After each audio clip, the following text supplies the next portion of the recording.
Welcome po mga kabarangay dito po sa ating PSTV Plus. Ako po inyong Kuya Rene, inyong Direk Rene. Welcome po. At maraming salamat at nandyan po kayo. Sumusuporta po dito sa ating munting himpilan.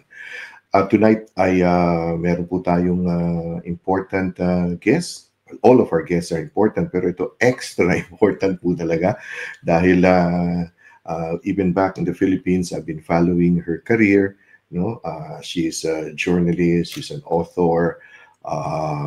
She finished her Bachelor of Arts in Broadcast Communication, Broadcom sa UP, became a fellow, was at Harvard University, a Nieman Fellow. So binabasa ko yung kanyang meron akong ginawa dito, kuntil-butil na mga impormasyon. She also took postgraduate studies sa London School of Economics and Political Science, majoring in international relations. Noong pa lang talagang matindi na to si ma'am, no?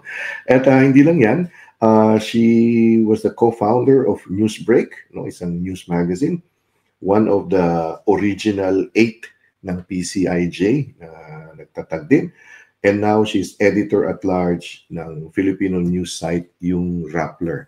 At recently ay siya rin po ay nahalal being isang board member ng West Philippine Sea, WPS. Ito pong ating panauhin, si Ma'am Marites Dangilang Bitug. Ma'am Marites. Thank you, Rene, for inviting me.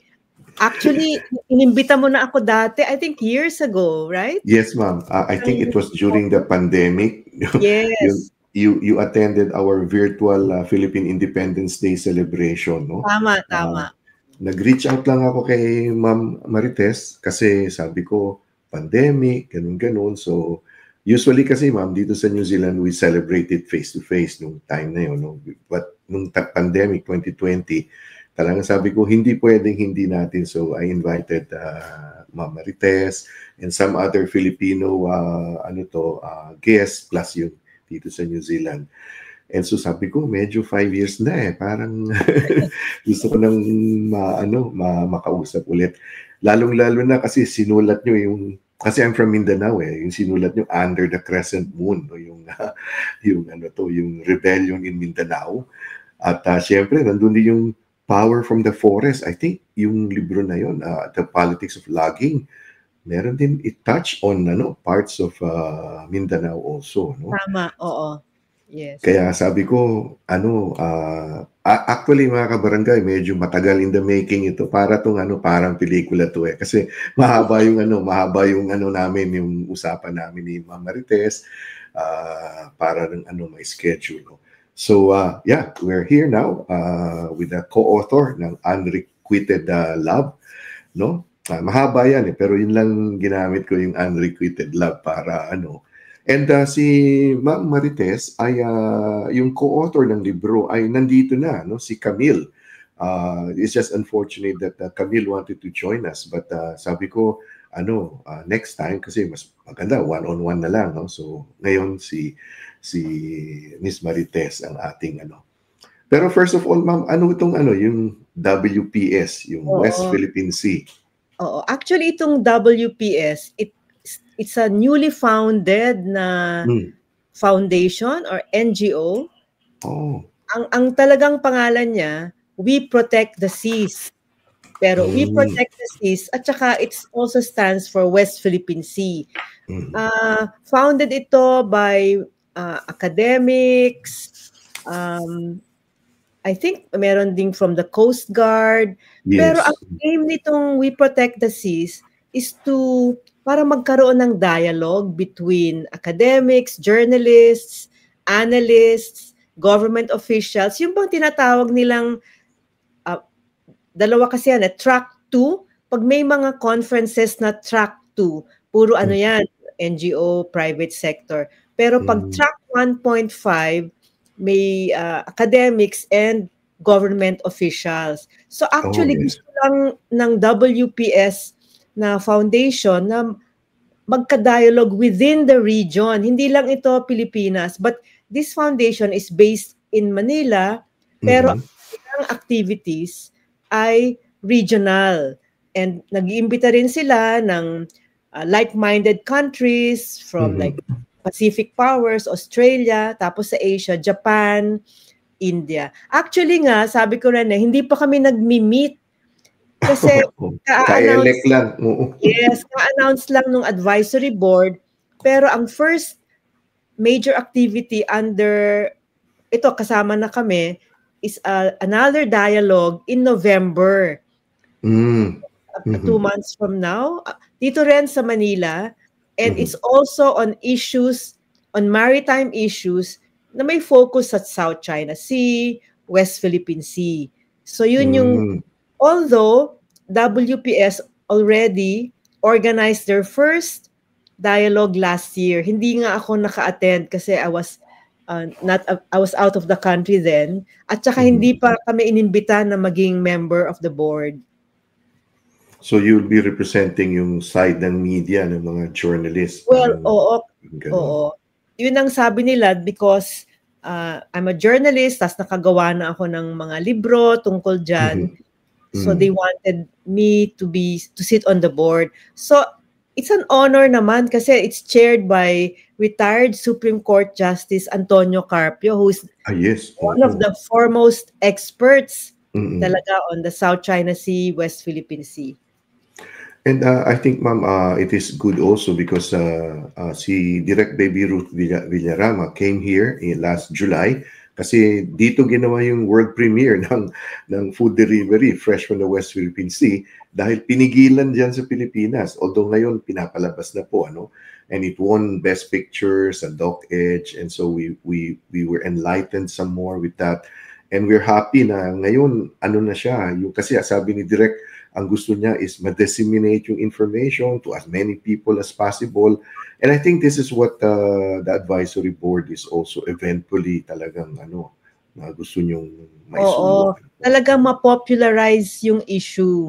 Parang, kasi ang tanong ng mga ibang Filipino, what's in it for me? Why should I care? Bakit ba kailangan ko malaman yan? Ano bang importansya niyan? So yun yung ginagawa ng pelikula ni Baby Ruth. Ito yung mga dialogues. Tapos dati, I mean outside of this foundation, nakasama na rin ako sa mga training ng PCIJ. Nag-train kami ng journalists in Mindanao, in Luzon, on reporting on the West Philippine Sea. So it's an ongoing project. I mean, tapos na kami, pero I'm sure magkakaroon pa ng maraming training. And I think dito sa New Zealand, sa Aotearoa, New Zealand, reading from the releases from the New Zealand Embassy dyan sa Pilipinas at ang aming gobyerno dito ay we're very supportive of the initiatives of the Philippine government in the legality of the West Philippine Sea. Oo, maganda ang relations ng New Zealand at Philippines in the past few years. Couple of years. Tapos yung ambassador ng New Zealand dito na interview ko din. And she was really she learned our language. Yeah, si Dr. Catherine, oo.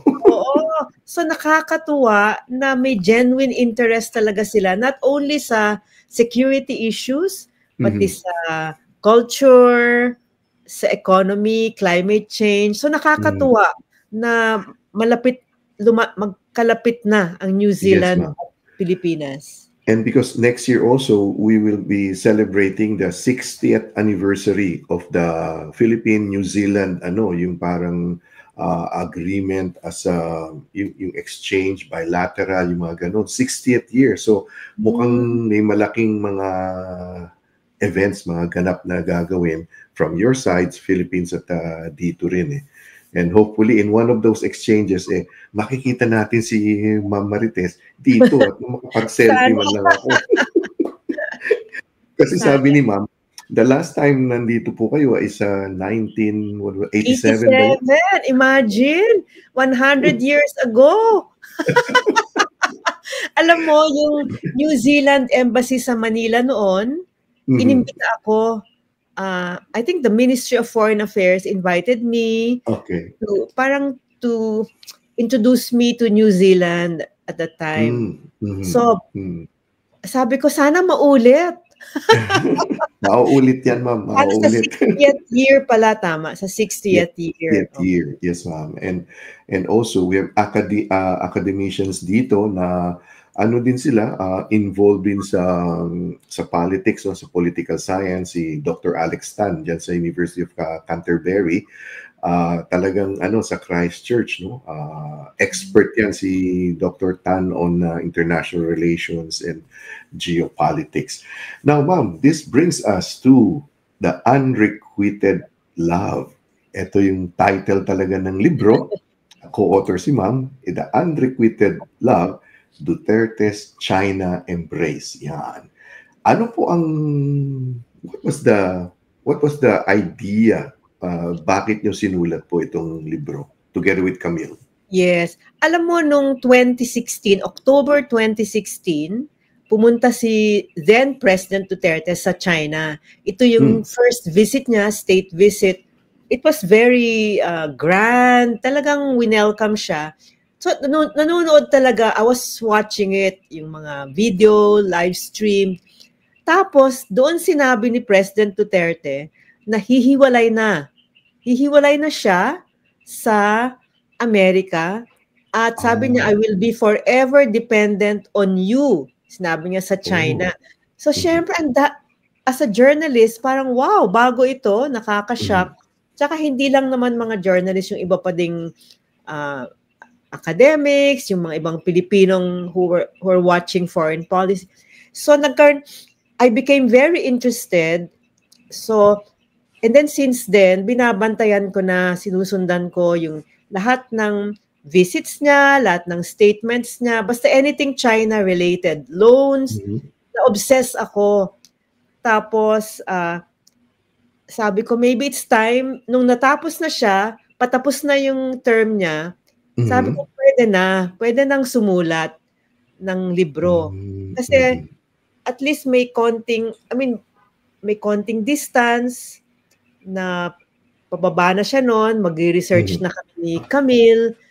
So, yun yung it's the parang the ground shook beneath our feet. Talagang ibang-iba. And then plus sabi niya, lagi niyang sinasabi, I love Xi Jinping. I love China. Kaya doon ko nakuha yung title. Kasi love siya. Parang bihira yata ang head of state na magsabing, I love New Zealand. Parang a head of state. Yung another country, love another country. Parang have very good relations, robust. Pero ito, love talaga, love. Yun yung naging keyword. Sabi, ito ang gagamitin na keyword. Ma'am, did it cross your mind na, hindi ka, alam niyo naman si dating Pangulong Duterte, minsan, palabiro, di ba? Did it cross your mind na, baka nagbibiro lang ito? Or based on, yung succeeding mga sitwasyon, talagang hindi siya, seryoso siya. When it came to China, very consistent naman siya. Sinasabi niya, di ba nanalo ang Pilipinas versus China in International Arbitration Court. Panalo tayo. Not the entire world, but most of the countries praised the Philippines. Sabi, wow, itong maliit na bansa sued China and won. Ibig sabihin, yung 9-dash line, yung claim ng China, walang historical basis. So, wow. Kaya lang, dumating yung victory natin 2 weeks into the presidency of Duterte. So, hindi na, kahit na gustong mag-celebrate ng mga tao, wala. Kasi sabi ni Duterte, dapat bigyan ang China ng soft landing. Huwag i-offend ang China. So doon, nanalo ka, it's a big legal victory, pero ayaw niyang mag-celebrate ang tao, pinigilan niya ang Affairs Department na maglunsad ng information campaign sa mga embassies natin sa iba't ibang parts ng mundo. So talagang nabitin na bitin ang celebration. Tapos sinabi pa niya na it is the victory, legal victory is like a piece of paper fit for the bin. So pang basura. So yun, sabi okay. ko, hindi ito joke. Mhm. Minsan nag-joke siya, sabi niya, pero most kasi sabi, Pilipinas siya ng China. Siyempre, he was taken seriously by some, yung ibang critics. So, pero makikita mo na beneath the jokes, talagang Yung seriousness. Yes, serious siya about deep relations with China and Xi Jinping. Tapos hindi lang China, 'di ba? He went to Russia, tapos yung 'di ba? Talagang he was yung ano to, yung parang iba yung kanyang ginagawa, no? Now, in your research for the book, syempre may co-author kayo si Camille Elenia. Now, how did your investigative styles, did it complement or challenge each other when you were researching and writing the book? So, nasundan ko yung career ni Camille as a journalist. Tapos, sabi ko, mahusay itong batang ito. So, tapos, I got to know her. And then, yun pala, she studied Chinese. I think she's still, mahusay siya. Nakakabasa pa siya. Nakakabasa siya ng Mandarin. So, advantage for our project. And then, I prepared the outline, pinag-usapan namin. Ang nakakatuwa, nung lumabas na yung book, hindi alam ng mga readers kung ano yung sinulat ko, ano yung sinulat ni Camille. So, parang nag-blend. Kasi, very seamless na ano. Wow. Exactly, Rene, that word, seamless. And then, ang sabi ni, tuwang-tuwa nga kami ni Camille na hindi halata na dalawang tao nagtrabaho sa project. Wow. And, kaya nga, talagang, it came out well.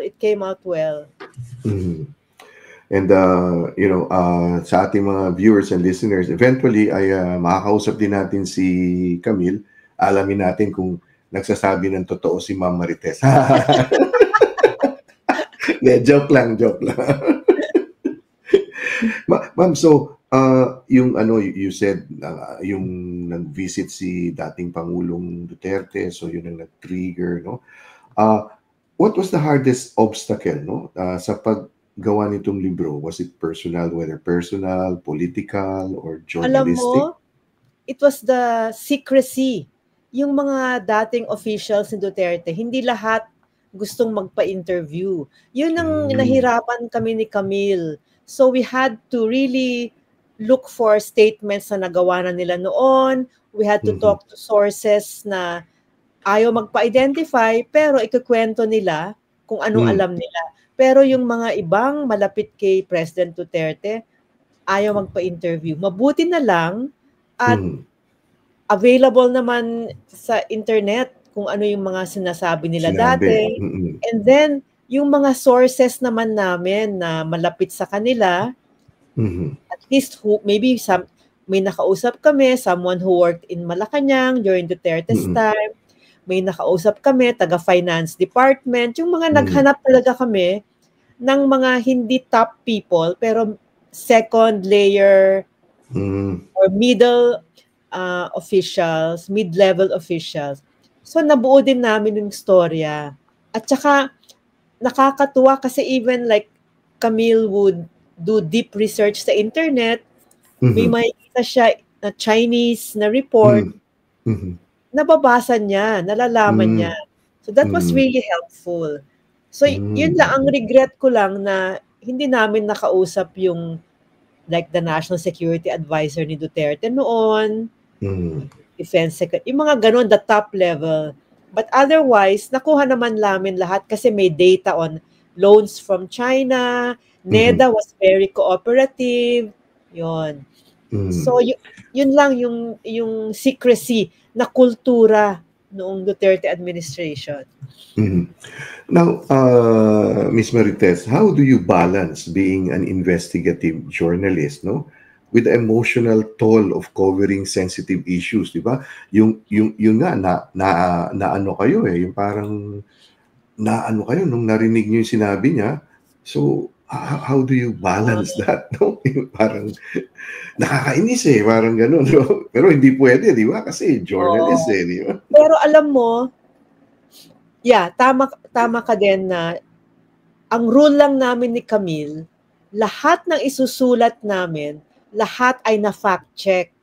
Lahat ay verified, lahat ay at least 2 sources. So ang sabi namin, we will tell the story of the Duterte years and the president's foreign policy towards China. Talagang based on fact. May mga nagsasabi, kulang, ganyan. Kasi kung hindi namin ma-verify, hindi na namin isusulat. Like somebody said, bakit hindi nyo na-check na kung may campaign contribution ba ang China kay Duterte, na may pera ba? Ang hirap nun. How do we unearth that? How do you verify money trail? So sabi namin, we'll just stick to kung anong nasa record, what our sources say na verified. So yun yung aming rule as storytellers. Kami talaga, storytellers lang. Siyempre, affected din kami as journalists, but we will not let our emotions parang rule the day when we write the book. Talagang factual, pero dapat interesting yung story as well. And you don't want the story to ruin your day also, no? Parang masisira yung araw mo dahil sa kababasa dito sa book. Sabi nga nila, di ba? Sabi nila, kumusta na yung mental health nyo? Kasi puro naman, the story. Sabi ko, hindi naman. Kasi there are, like we interviewed Navy officers, Coast Guard.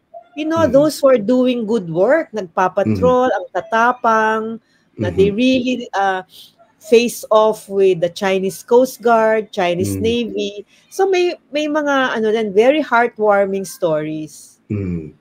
Ma'am, dun sa magbabasa ng book, yung Unrequited Love, Duterte's China's Embrace, no? Pag natapos niyang basahin yung libro, what is your parang ano yung gusto niyong maging take away ng nagbasa ng libro? Sana dun sa mga magbabasa ng libro, isipin nila or they will appreciate the fact that foreign policy is not extraordinary. Hindi siya pang gobyerno lang, hindi lang siya pang academic, pang analyst. Foreign policy affects all of us kasi it has to do with loans from China, trade, human rights violations ni Duterte na China did not say condemn or criticize. So ang naisip ko lang, ang foreign policy affects all of us. Hindi lang siya, kasi dati Rene, nung I was a reporter, sabi ko foreign policy parang, does it affect us? Ganon. So it really does. Talagang makikita, especially kasi naging hot na yung Chinese incursions, yung mga water cannon. So naging hot na yon, naging very relevant na ang foreign policy sa atin. Yung ma'am, di ba the book launching was done sa Manila Book Fair? Dun ba yung... Actually, iba-iba. UP, meron sa book fair. Parang we had a series, we also went to Baguio. Kumusta yung reception ng mga tao nung alam mo, pag ganun? Nakakatuwa kasi we went to a library, Ortigas Foundation Library. We went to a university in Baguio. We went also to, I forgot where else, pero may series kami. Very responsive. Curious yung mga tao. Tapos yung ibang who were able to get copies and read them nung sabi nila, madali daw maintindihan. Sorry. So yun yung gusto namin na madaling maintindihan, accessible. Etong libro is now out, no? It's been published, so nasa Amazon na siya, no? Ang ebook nasa Amazon, pero yung hard copy sa Pilipinas, pero pwede rin yatang mag-order. Yeah. Pero yung ebook, no? Yung pinakamas mabilis. Madali, oo. Oo, mabilis, no? Now, Miss Marites, no? Ano pa yung beyond geopolitics, no? Ano pa yung mga kwento na gusto nyong isulat, no? Di ba, ang dami ng libro. So, alam mo, Rene, gusto kong magsulat, spy thriller. Or something like, kasi di ba dito, nagkaroon ng series, well, may mga nahuling Chinese spies, alleged spies dito sa Pilipinas. Tapos yung three graduates, 3 Filipinos from Palawan na nag-graduate sa China, kinulong. They were arrested last year and alleged spies din daw sila ng Pilipinas. So, naisip ko lang, this will be a good spy thriller, pero fiction. Fiction, oo. Para mas yung imagination, mas mag-work. Pero dream ko lang yan, Rene. Wala pa yan sa planning. Pero ano yan, ma'am, parang ano yung audience niyan? Kasi siyempre, fiction yung book. Tapos siyempre, it will be made into a movie, Hollywood yan. Mas maraming Sana, pero wala pa. It's just in my mind. And it just excites me to think na baka pwedeng mag-fiction. Yun lang. Baka pwede in the future. Have you written a fiction book? Wala pa. Puro non-fiction. Alam mo, Rene, dito sa Pilipinas, as you know naman, ang daming topics na pwedeng isulat. Ngayon, yung unfolding na corruption scandal sa flood control, yung arrest ni Duterte sa ICC, yung mga, aside from that, yung mga politics natin, di ba? Parang ang dami, never a dull moment. Meron nga akong natutunan Nepo babies, yung mga Nepo. Yes. Kwento rin yun, di ba? Maganda rin isulat. At saka rin hindi lang sa Pilipinas ang Nepo babies, Thailand, Nepal, Cambodia, lahat. So it's kaya nga nakaka-relate din yung tayo sa ibang bansa sa Nepo babies. Yung mga co-teachers ko nga, ma'am, kasi in our college, iba-iba kami, no? Meron kami taga-Bhutan, iba-ibang bansa. So they're always telling me, is the Philippines next? Kasi sinusundan nila yun sa Nepal, di ba? Yun sa Indonesia. Yes. Sabi nila, is it next? Kasi alam nila yung kwento natin, pati yung sapatos ni Imelda, alam nila. Yun ang inaano Sabi ko, I don't know, but we're just praying that it's not going to be something that's violent, no, na nangyayari. Pero ma'am, ano ang pulso nyo? Is it, ano ba yung, it's just, nagkukwentuhan lang tayo, no, so there's nothing scientific. Is yung tao, alam ko, talking to some of my friends there, family, galit na galit Pero hanggang saan yung galit na, yung, alam niyo yun, yung, kasi masyado tayong mabait tayo mga Pilipino, napakabait natin At saka alam mo rin minsan kaya sabi ko, galit tayo pero tumatawa tayo pag nasa social media. Kasi you see all the memes, all the jokes, all the skits, nakakatawa talaga. Sabi ko, galit ako, pero pag nag-i-scroll ako, every ordinary Filipino is doing a skit on the Discayas. Di ba nakakatawa? So creative. Pero I don't see any parang people power type.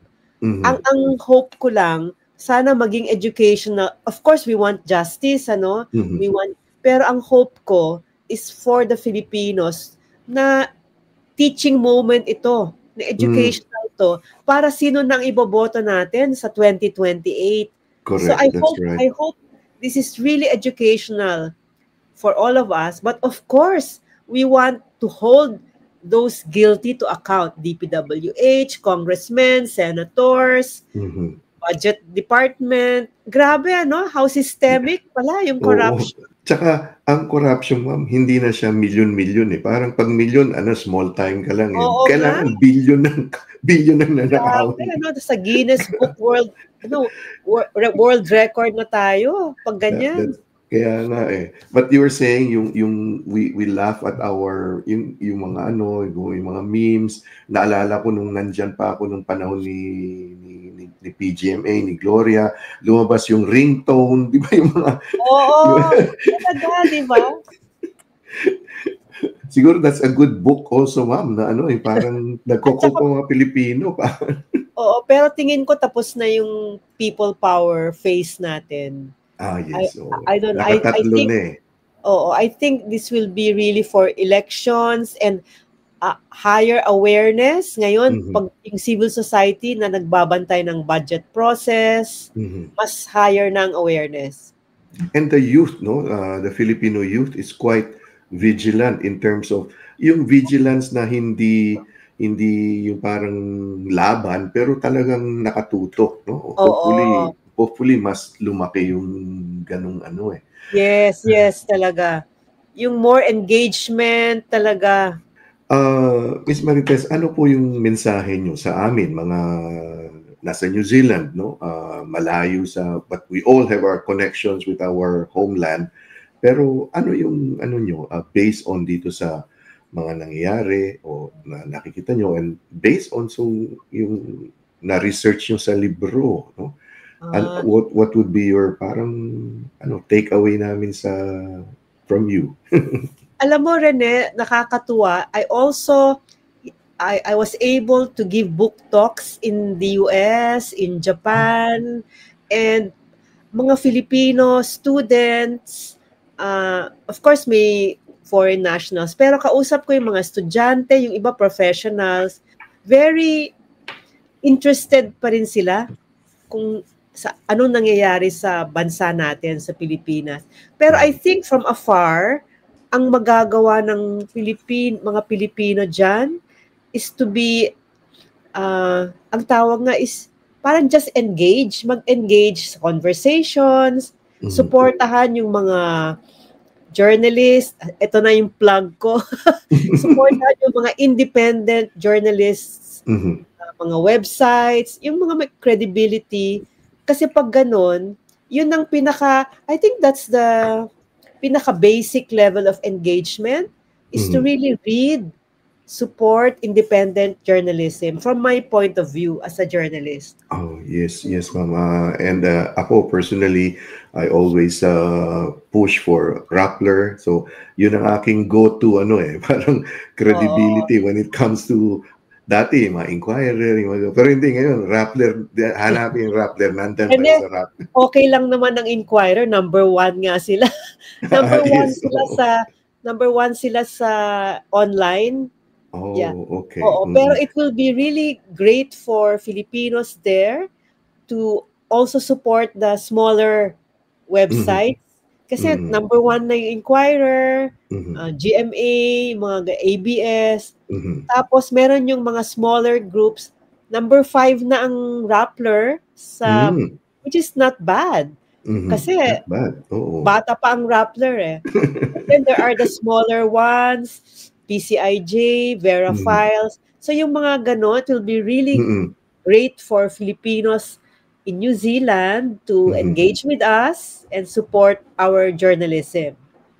Kasi Camille also does some of your parang nabanggit niya sa akin one time, she does some reporting for Rappler from kung meron yung baka kung may storya dyan siguro. Yeah, she will file. I mean, she may file for Rappler.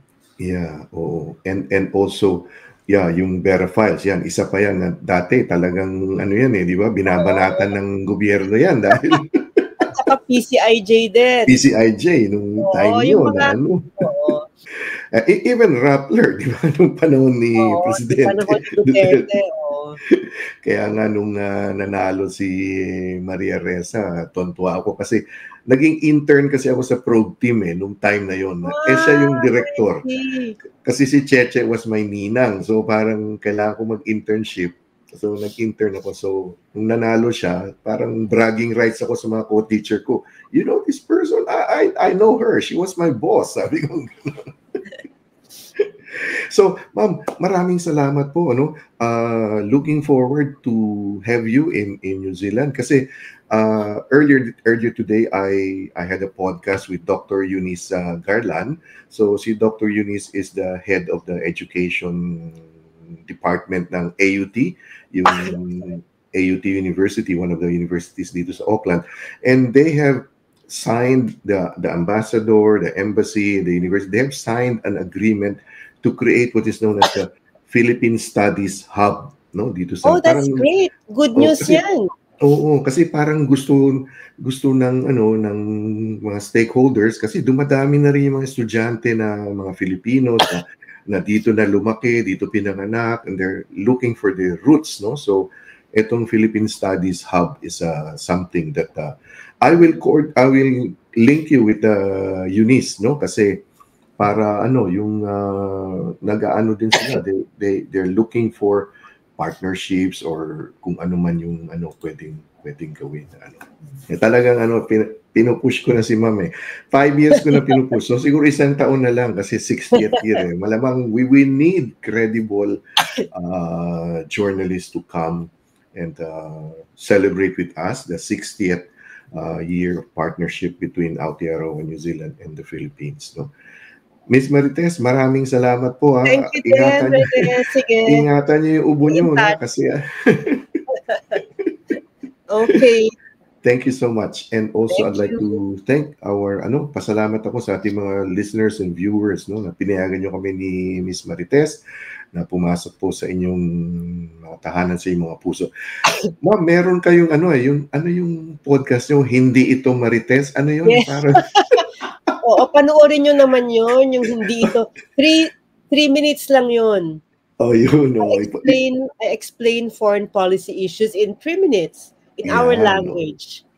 At hindi ito Marites, parang gano'n ang sinasabi ni Mama. Kasi Marites means gossip, di ba?